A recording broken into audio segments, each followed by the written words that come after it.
The Bianchi via Nirone 7L Road isn't a bad all-round package, with a comfortable ride on or off the road and stable handling, but it's a heavy frame, let down by poor brakes and some cheap components when compared against the competition. Bianchi's all-road range started off a couple of years ago with a single model but has since grown to incorporate bikes from elsewhere in the Italian brand's catalog. Weight is such a funny thing. The numbers on the scales will give you a definitive answer, but some things just feel lighter than they really are. Unfortunately, the Via Nirone isn't one of them.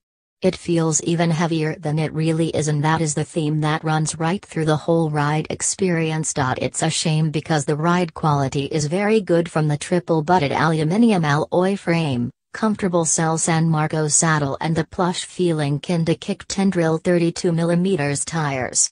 You can cruise on this thing for miles and you'll never suffer from any harshness from the road or trail whatsoever. Hit a climb or ask for a bit of acceleration, though, and you'll be left wanting. The Bianchi is equipped with rack and mudguard mounts, so it can be used for year-round commuting or touring on wet, greasy, potholed roads, where its mild-mannered behavior can be fully appreciated. Descending, as you'd expect, is nowhere near as sharp as a road machine, but you do get a decent amount of feedback through the frame and fork about what the tires are up to, so you can tweak your steering and braking to guide it through the bends. It's a confident handling machine. Up front, Bianchi has chosen not to go for a tapered head tube, which is quite rare. We hardly see any bikes these days with a straight-through tube to suit a 11/8 in headset. There is no massive need for a through axle at the rear of a road bike from a braking performance point of view, as only a small percentage of the force goes there. Bianchi has kept things old school with 135mm dropouts closed with a quick-release skewer. The fork itself has carbon fiber legs and an alloy steerer, which will add to the overall weight, but it's plenty stiff enough under steering and braking loads, with no judder. Geometry-wise, Bianchi has gone down the same route as the majority of gravel, adventure bikes we see.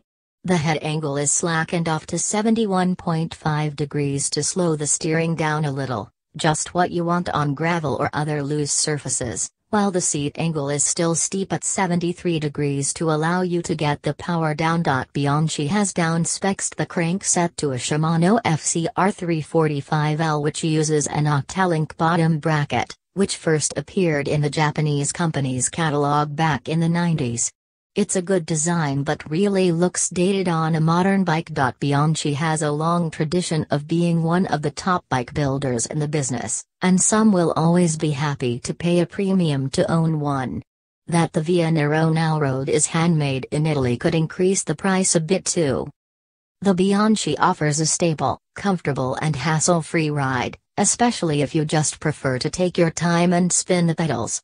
Its weight, though, or the way it feels weighty, just takes the shine off what is quite a pleasant bike.